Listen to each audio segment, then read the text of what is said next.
going on, everyone? It's your guy, Cole Jackson, back with a friend. It's my good buddy, my pal, James Ogden of UK Ravens Russell Street Report and his own website, redstarbaltimore.com. Jo, my guy, how's it going? Really good. Thanks, Cole. How are you doing? I'm doing good, man. I'm doing good. And Jo is here today to break down some more film. You're getting 2 film rooms in 1 week. Merry Christmas from two guys watching football. Today, we're going to be getting into some Justin Madubuike film. This guy that kind of just had a bit of a breakout game. James and I decided let's throw some clips together and talk about it. James is going to be doing a lot of this. He did all the work. He deserves all the credit. I'm just here to look nice, I guess. But before we dive into it, just a reminder: Film Room in 2021 here on Two Guys Watching Football is brought to you by our friends over at the Flavory Cupcake Green Bake Shop, Hartford County's sweetest bake shop. Be sure to check their link down below and go check them out. So today, James, we're going to dive into Justin Madubuike and talk about. I guess we should start actually with a little bit of the context around Madibuike because he's been an interesting player this year. So I think 2020 was filled with flashes. And I remember going back and watching, his combine and some of his tape in college and just being just amazed by his athleticism, his burst. He kind of, I think he ran like a 4.83. Like it was in that year that Neville Gallimore ran a crazy 40 time. And it was all these, little defensive tackles that were just flying. And so 2020 was filled with flashes of that athleticism, that ability to be an interior pass rusher. And 2021, I was really expecting a big step forward. And, I don't like to, poo-poo on players, but I've felt disappointed with Madibuike so far. It's not that he's been, getting outmanned every week. It's just, I guess, all those flashes I was expecting kind of consistency this year, and it just hasn't quite come. So, what can you tell me about his evaluation? Some of the things you saw, why don't you dive into it for us? Yeah, man. I think coming in, he was, and let's talk about his, because what you forget with Madibuike is that he missed the entire preseason in the first season and missed the first 5 games, and also had COVID during the season. So his rookie season was really kind of an extension of his college season. You didn't see a whole load of growth. So, but what you saw in 2020 was kind of that lateral agility, the foot quickness, the explosion you were talking about. His upfield burst is exceptional. It really is. It's very good. It's the thing that he can hang his hat on. I liked his hands. He plays with leverage, but I also wanted to see a bit more from his hands, especially in his pass rush. He needed to develop some counters. And the other thing really that I felt from his first season was, just showing that adjustments in the NFL you always have with a defensive lineman.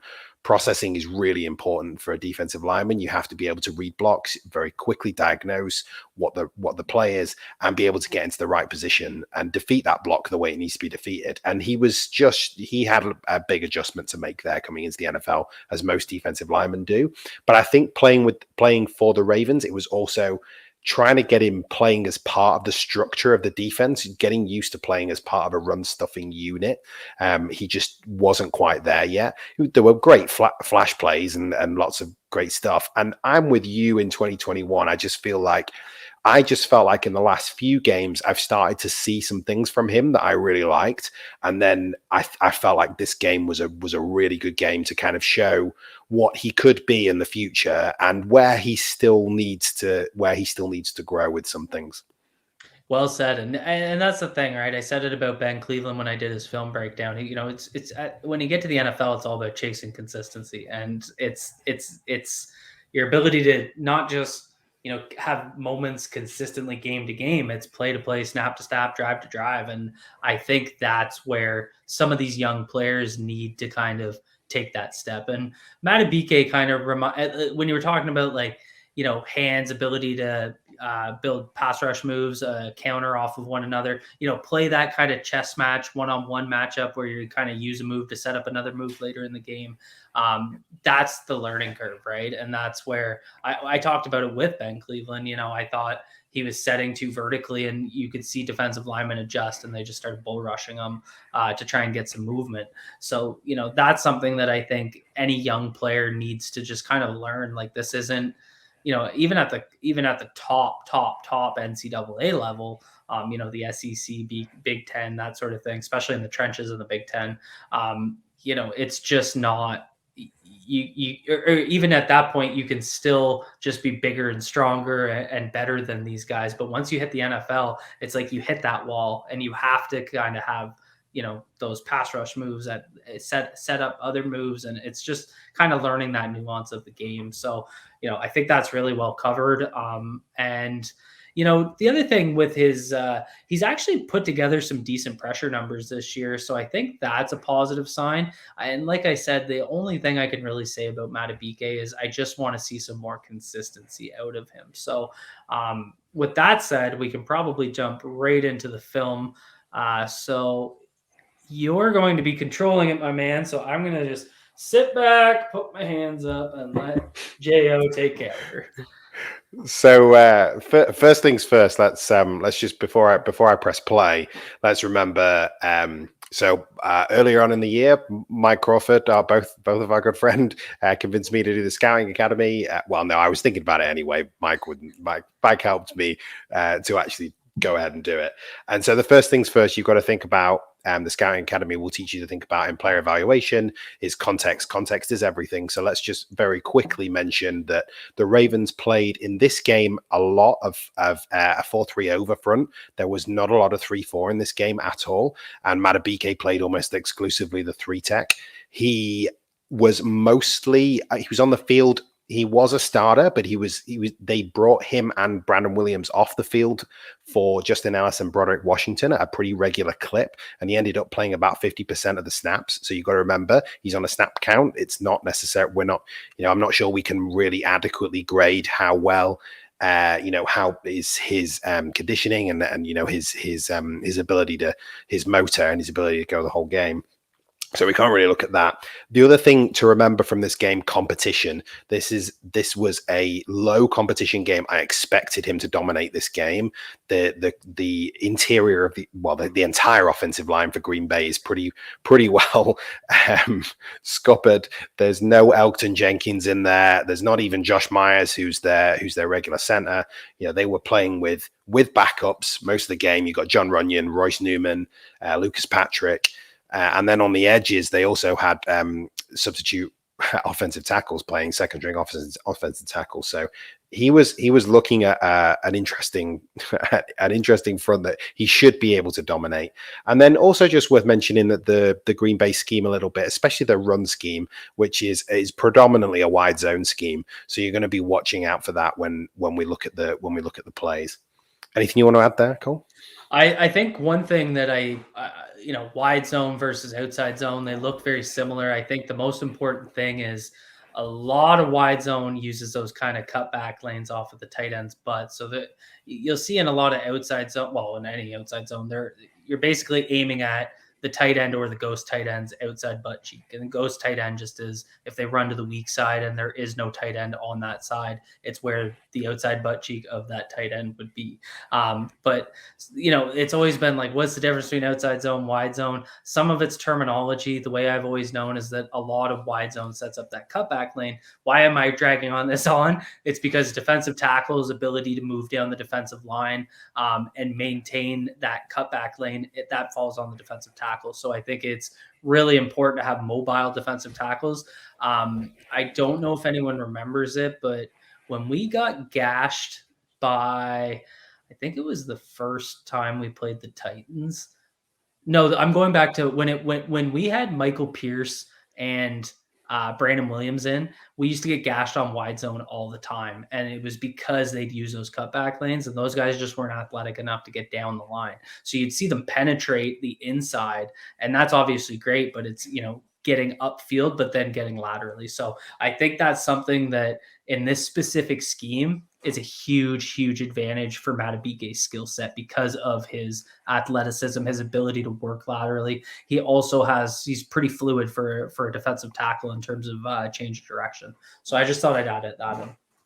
Exactly, and I think we're going to get some. I think we've got a few clips of him moving laterally really well, like against the wide zone.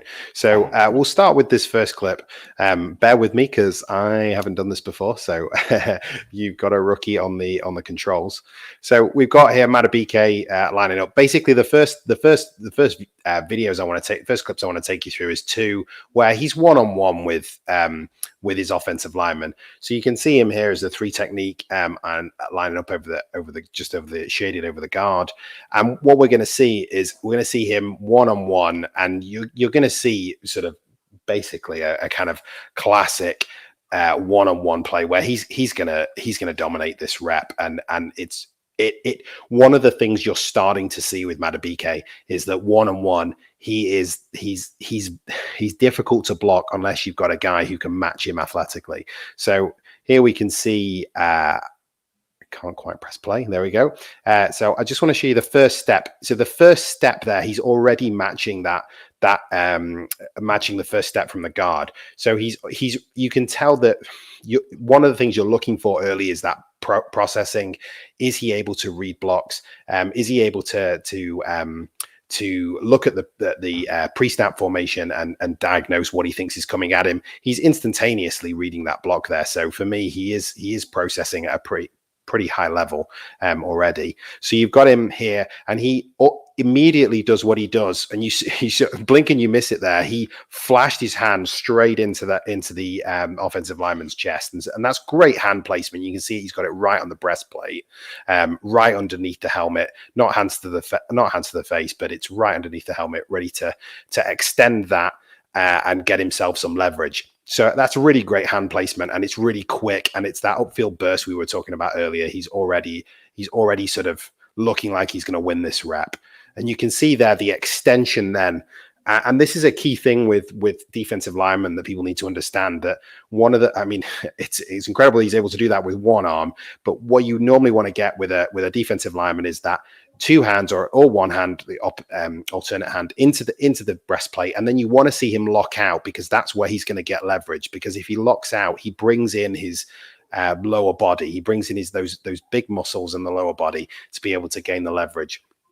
The impressive thing here is he keeps his left hand free to, and you'll see it in a second, rip through. So he's showing gap discipline. He's keeping his gap leverage there. So Jones is having to go inside, where Brandon Williams is doing a pretty good job of occupying that double team inside. But Madibuike's got a free left hand ready to come inside when he knows there's no danger of Jones coming into his gap, which is what you'll see play out here, where he does that quick move inside, and he's able to come back to the ball carrier. So I'll just run that through again, give you a chance to talk about it, Cole, if there's anything you see there. Yeah, no, I'm having a debate in my head right now about whether or not this is outside zone or wham, and I'm just trying to. I think it's actually wham because of the running back path, or not outside zone. I thought it was split zone, but that block that comes across from 84. I think Williams does a really good job of eating 2 here. That really creates that, because I mean Queen and Welch were kind of filled right there too. So I think you covered the most important thing. If you go back to the still right when that punch hits, I think from an offensive line perspective, because he's still trying to kind of push him and square up on him, right? And so there's nothing worse than when you're hitting that initial hand. We'll see it right here, right there. Oh, that's okay. Sorry, man. No, leave it there. It's all good. When you hit that initial hand and it lands in the center of the defensive player's chest plate, it's really hard because now you're trying to compensate, right? When you hit that first hand, you want to hit it right on the outside of the breastplate so that you're able to latch on. And when he hits it there, the controls are all messy. When he hits it there, it's kind of landing here, and then he's instantly trying to work back over there. So he has no leverage. And you guys know I always talk about strike and leverage and how important that is. So just that first step, that ability to take his chest away, is so important. So Yeah, and I think you can see it right there. So So I got it. he's already fighting to kind of take back over leverage, and that just gives Madibuike the one up. And this is the difference that we talked about in his player evaluation piece, is his ability to kind of build a counter off that and kind of do the rip down to get back over top of him. That's kind of the advancement, right? The first step is, beating him to his place. Now the defensive player has the advantage, but it's on the defensive player to kind of take it that next step and build off a counter rush move off of that. So I think that's what he did so well in this play. Like right there, Yeah. he's just chasing his chest that whole rep. Love it. So that, I think what's great about that is you pointed out Brandon Williams, and one of the things we're going to go through in this film room is occupying double teams and how you do it, and that was textbook from Brandon Williams. In fact, he split the double team; he didn't occupy it. It was great from Brandon Williams, and it was textbook technique. And we'll show you some clips of Madibuike doing that later, because that is so important to this defense, that two gap defense. You have to be able to do that, and he's showing some progress in how he's doing that. So we'll get to that in a second. But here's another one-on-one clip, and I think if I remember rightly, this may be wide zone. This one, so I'll let it run it through. It's a wide zone toss actually, and Madibuike shows exactly what you talked about earlier, Cole, where basically we've had defensive tackles who haven't always, lost the controls again there. We've had defensive tackles who haven't been able to, to have that lateral agility, that mobility to get down the line against this scheme often in Baltimore. And so what this is great is, first of all, is his upfield burst, which you're able to see him get his hands on again really quickly. Got his eyes in the backfield, which we'll show here. So let's show him getting his hands on. He's the 3 technique over 70. He gets on really quickly, and you can see he's got his eyes in the backfield, and he's using that lateral agility to get across into the rushing lane where Jones is wanting to go, and he's just controlling the point of attack. He's using that, and then what I think is great about this rep, which is different to the last rep, is he uses the hand that where the arm he's controlling the point of attack with. He actually uses that arm to disengage this time.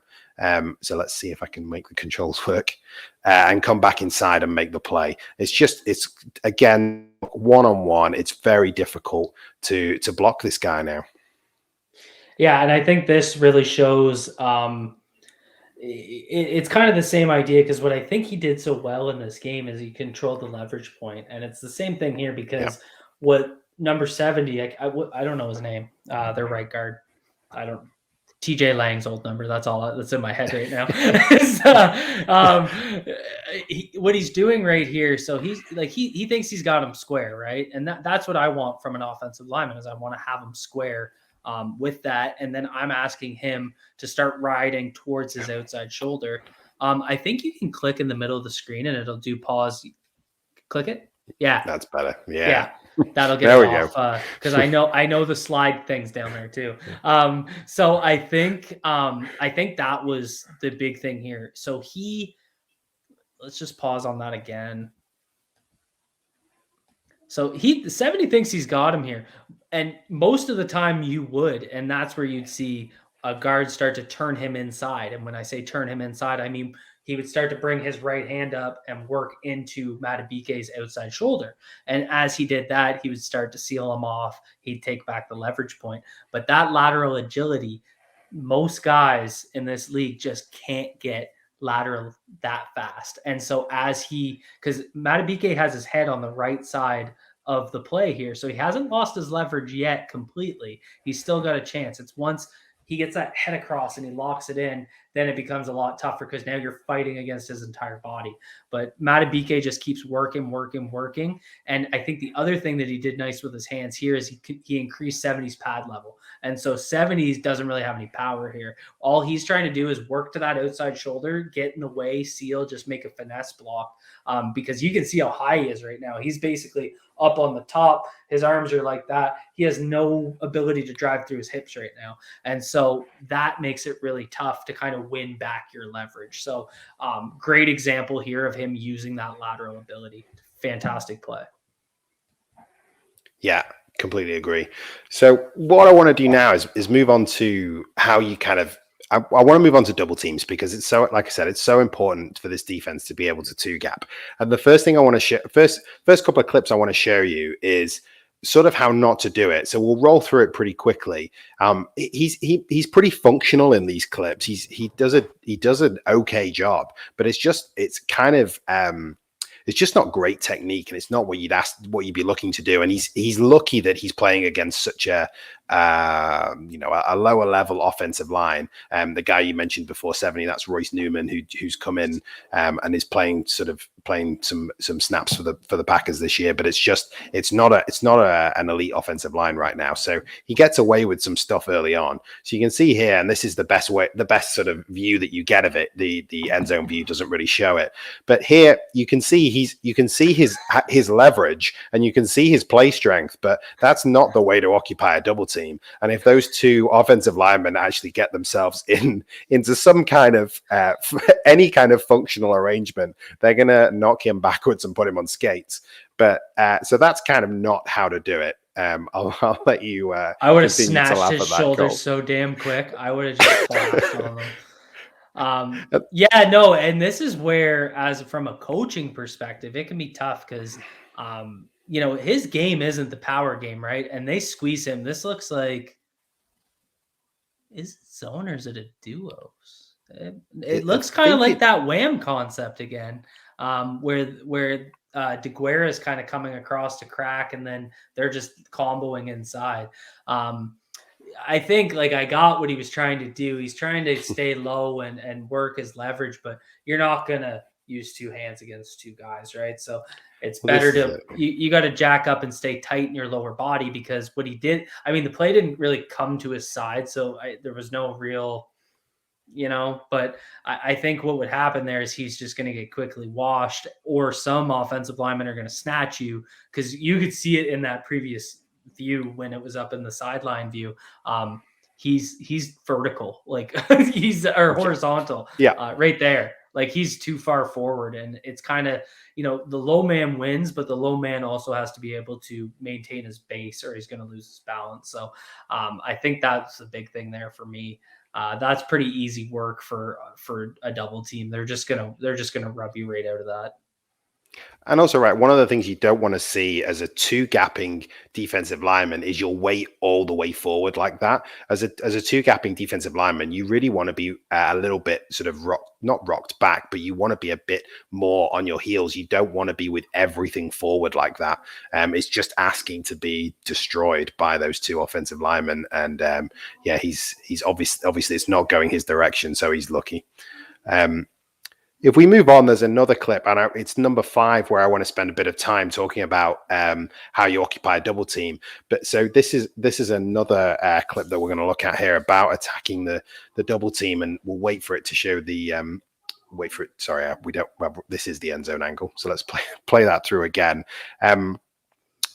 What I think here is basically he's not quite getting his technique right on this play. So he's attacking the postman really well, but what's happening is he's not getting into the drive man. So you can see 70 here again. He will attack him and get his hands in, but what's not happening is he's not doing enough to take Dennis Kelly out of this play.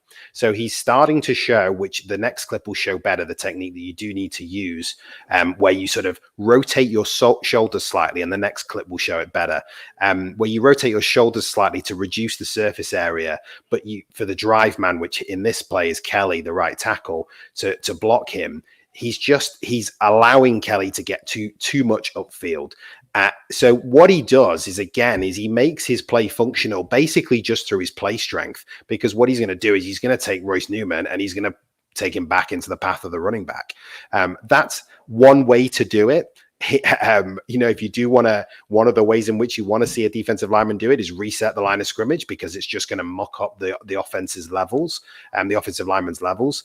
So you can see here, he does just take him back into the running back and obviously helps to negate the play slightly, but he's just not quite done his job here. It might look like he's had a great play because he's blown 70 back up into Dillon, but he's probably got a little bit lucky that Royce Newman sort of gets off balance. What did you see here, Cole? I would also add that I think Kelly really had a bad snap here because as soon as like the way the way to think about beating the double team is where are the two guys trying to push me, and it's 270s inside shoulder, right? That's Yep. where they ideally want him because they want Kelly to be able to basically bang and peel into the second level. So the worst place that Madibuike could go is through the outside shoulder of 70 or towards Kelly in this case. So I do agree with you that even though I guess call it a great recovery, but Yeah. where we would like him to work is it through the inside right here, and it looks like hard to tell from this angle, but it looks like his helmet's in the right spot, but he doesn't drive through. Might be able to see it connect here. Um, yeah, I think so. So I think he kind of had the right idea, and they just banged him out of there. So when you see those two guys coming, I'd be working 70s in 70s outside shoulder into Kelly, so right into the seam point. Um, but what I think really made this play look even worse is like Kelly should have just had left hand hit the bet. Like you got to kind of feel that and then work myself into queen. And he should be drive blocking queen at this point, right? He should be kind of using that left hand to push off and then get my right hand into the outside of queen's chest plate, and then I'd start driving him. But I think that obviously makes a big because now 84 has to take him and so on. But Kelly ends up on his butt because he trips. It was almost like, and maybe this is another way of looking at the recovery. Madubuike went so far over so quickly to the inside shoulder that Kelly, it kind of caught Kelly by surprise so that he over pursues his angle on it because he's going to go, and I'm down. So I mean, like I said, not necessarily how you teach it, but kudos for the recovery. Exactly.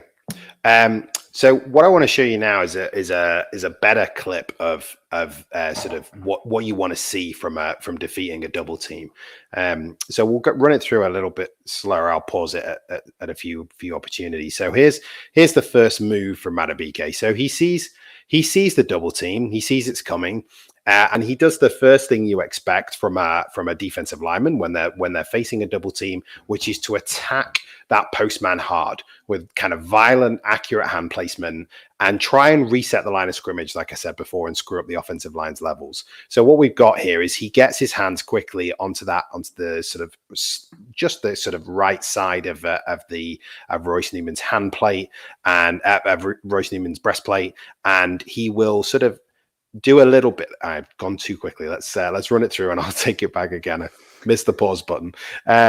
So he gets his hand onto the breastplate and kind of resets the line of scrimmage. Now, this is the next thing I want you to see, which is what he should be doing against the double team. He's going to turn his shoulders slightly. As you can see here, he's turned the shoulders. And what he's doing there is he's trying to reduce the surface area for the drive man to block. So you don't want to show your whole body to that drive man to be able to just really, as Cole mentioned before, sort of pin you to the other side of the guard, which is what he's looking to do. So he's throwing his weight towards the second man coming here with Kelly, and he's turning his shoulder to be able to give less of a surface area to hit. Now, what I think happens here is when you run the play through, you can see that Aaron Jones just takes it what looks like to the untrained eye through his gap. And it looks like it's a bad play by Madibuike because he gets collapsed down by Kelly and sort of pushed to the ground. What I think here is actually, if you watch closely, he occupies this double team because he causes a pileup. And this was something Michael Pierce was great at, just causing pileups, and it meant runners could not go through his gap. Kelly does not fulfill his block here. He doesn't get to the second level because Madibuike has done a good job. Now, what he doesn't do is split the double team, which is what we would ideally want him to do, is get through that gap. But he doesn't quite manage it on this play. But he does still occupy. He takes Kelly down, and like I said, causes a pileup, which forces Jones, and it's other guys who don't do their job that is the reason why this play is pretty functional for the Packers. Bang on. And I mean, that's a double pull there. So it was on Houston to cut. Wow, it's a tough tackle, but that's really where the play needed to be made. But what I think is the most important thing here is, and this has always been a tough discussion, and it reminds me so much of the discussion around Brandon Williams during his entire career here, because people are always like, where are the tackles? Where are the tackles for a loss? Where's, and Madibuike and Williams are not the same player, but what Williams has done so well for so long is eat two guys through an entire rep. If I'm a defensive, the worst thing I could have from the offensive line perspective, the worst thing I can have at a combination block is one of my guys not able to come off at any point. And so if the defense is able to eat two of me for the entire rep, that guy has done his job. And when I say attack the crease, I said that in the last clip. This is really what I mean. He wants to attack the inside because Kelly's cue to come off is not going to occur until he's on the inside shoulder of the guard. And that's really what just happens here. He stays low, I never use the terminology lower the surface point or surface area, and I absolutely love it because it gives you, when you turn like that, there's a lot less room for my hands to work with as the other guy. So I'm already working a little bit harder to try and drive you. So I think that's a perfect way of putting it. Very well said. And so, that's what happens here, in my opinion, is, until they're able to push you over to that side, I can't leave my block. So if you can sit on two guys through an entire rep, it's a one rep to me. Yeah, and I think you can't. So we can't go. I maybe people remember from the Brandon Williams double team on one of the earlier plays we were looking at. I think that the problem here, in terms of this being a perfect rep and not splitting the double team, as we mentioned, is his leg here is just not, he's not quite got the kind of leverage that you're looking for, which is why he's not able to kind of push to first of all push that postman backwards, which is what you want to do when you get to this situation where you've reduced the surface area for the tackle. You want to kind of start to push the guard here back into the backfield, and this leg just doesn't allow for it. He hasn't been able to extend his hands, bring those lower body muscles into play, and so he's just. But what he does do a great job of is holding up, and this is where I see the greatest growth from Madibuike, because this is what I meant before about playing within the structure of the Ravens defense. He is starting to understand that he doesn't need to make a hero play here. We don't want him to come off Kelly and push the guard into the backfield and affect the running path for the running back. What we want him to do is exactly this: is occupy that double team. This is what the Ravens need him to do. And the reason is because if Kelly comes off that block and grabs Welch, instead, that block that just got hit on Welch is being made on Stone, and that's what turns this from a 2-yard run or whatever it was to a 20, 30, 40-yard run. Because this is a man block, right? Like, everyone's got their predetermined man once the snap happens. So if Kelly comes off into Welch and Welch isn't able to fill that gap, it gets dangerous real quick when you got two guys pulling like that. And that Houston made his guy look silly. Like he threw him out of the way there. So, I mean, that's two guys that made plays there that was able to, it just shows that kind of run design when it's executed well, how many guys are making kind of on the fly blocks. So yeah, that's really important in that play to not let Welch get seal blocked. So if we move on, I'm going to move us on to, so we want to see him now sort of, we want to see him split that double team. So this is a play where he nearly gets there, but he doesn't quite. So we'll show you it again. This time, he's a little bit slower to match the offensive lineman this time, but he sees the double team. He's got his eyes. You can see that his helmet is slightly bowed to the left, so he knows it's coming, and he's going to get into the guard again. In he goes. This time, what he's able to do is he's probably holding the guard here, but what he's able to do is get into a situation where he could split that double team with the technique he's used there if the guard and the tackle weren't so close together. So what he does instead, which I think is a great kind of workaround, is he works around it And because he knows he's got Bynes and Queen coming to the left-hand side, he knows that he's got a situation where these two guys are both off balance. He's able to have turned both of them, and he's going to go around the double team rather than through it, which is not always advisable, but I think it works here because of where he knows he's got his help, and he's able to then get in the gap. And because, like I said, he's got those two backers, he knows they're coming behind him. The play's made. So I do feel like this was a little bit of growth from the last one. He has occupied that double team. He's made, but both those guys are having to deal with him, and the puller comes around to hit Bynes, but we've still got Queen there to make the tackle behind. Yeah, no, and that's the same technique with how he turned his shoulders too. It kind of creates less room for Kelly to work with as he comes through, to the point of he completely misses him, and it's only a hold if it gets called. So no, I think this is a perfect example. And if I'm beating the double team like this, this is where you kind of get, it's not how the coach drew it up, but the outcome's what you want, right? So that's exactly very positive play. No, well said. So the final clip of double teams, because I'll know we want to kind of get onto. So this next one, just very quickly, is worth just showing again, because this is mostly chronological. So what you're seeing is growth throughout the game from him. This is where he sort of shows how it can go wrong, and he kind of, so he knows that the last time he went too far one way. So in this one, I think he basically overcompensates a little bit. So you'll see where he goes in, and what happens here is he's trying to occupy the double team by turning his body, but I think he's turned his body too much on this play, and really just basically gets washed out of the hole. And there's that cutback that you were talking about earlier from Aaron Jones, and that's through his gap. So that is where it can go wrong when you do that. When you get that technique just slightly wrong, even a sort of adequate offensive lineman is going to be able to wash you down and create a big hole.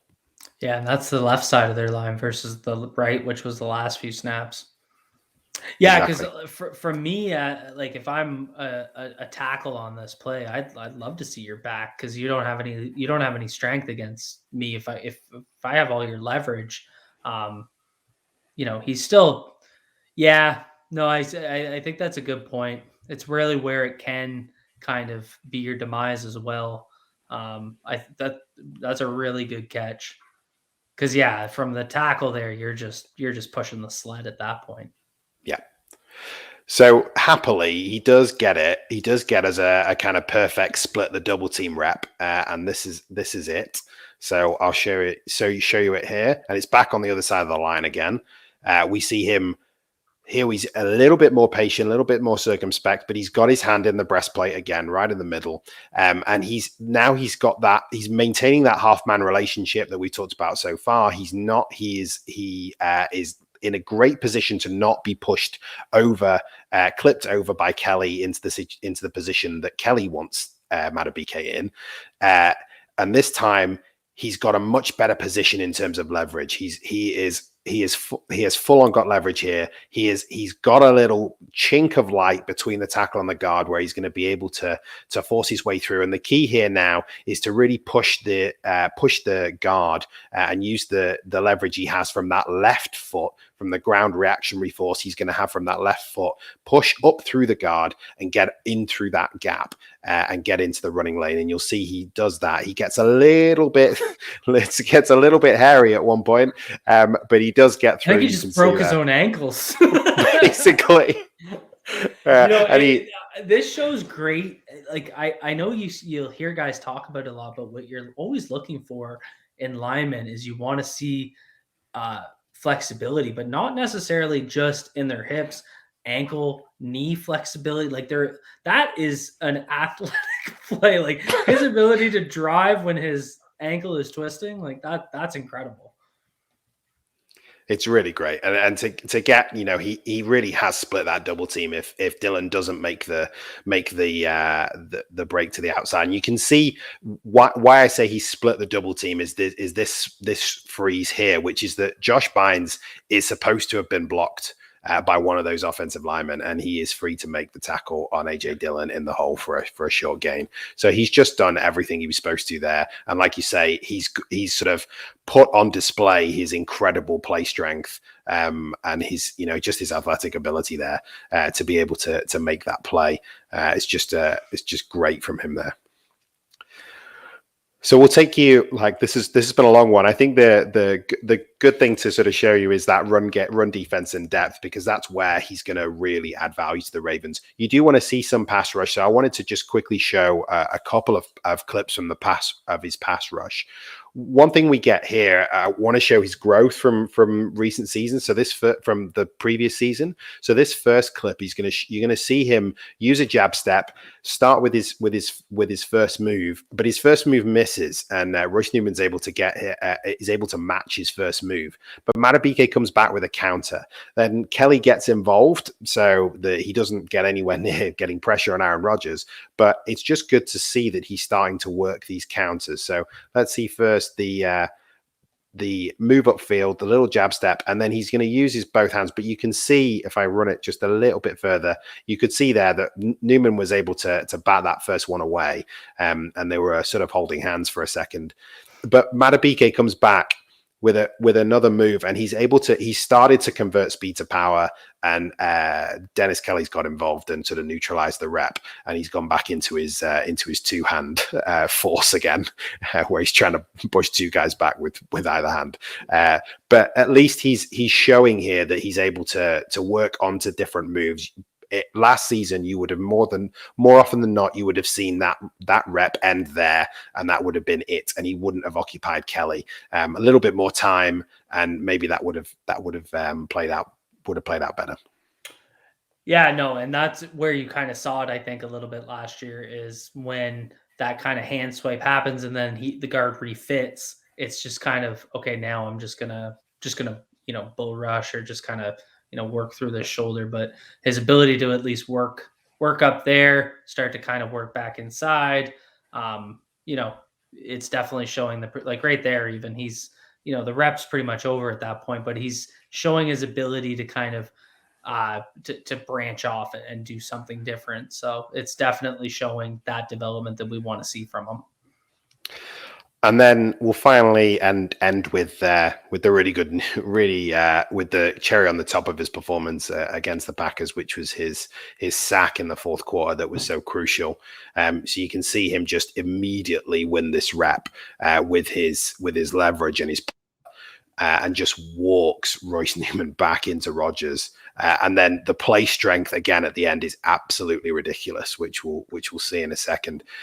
There's a lot of reps like this actually against Royce Newman in this game where Madibuike is kind of just walking him backwards into the pocket. And I think it was a definite strategy to just push the pocket on Rodgers. Rodgers showed even though he's got the COVID toe, he still had a little bit of mobility that the Ravens needed to be a little bit careful of. So he stayed in his lane a lot. But you can see here he's working his feet on contact. He's just winning that rep all day long. It's not a great rep from Royce Newman, no. But it's this bit at the end where he's still pushing Royce Newman back with one hand, and with the other hand he's just going to give Rodgers a little arm around the shoulder and say, "Why don't you come to the floor with me?" I thought he was trying to give him a noogie.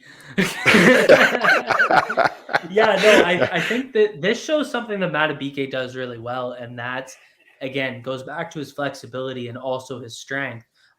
He's able to jack up the pads of an offensive lineman and kind of create that leverage, and it can be really tough. Like right there, like he's got Newman up in the air at that point, and he's just going to hit him like he's the bag at practice and drive him back.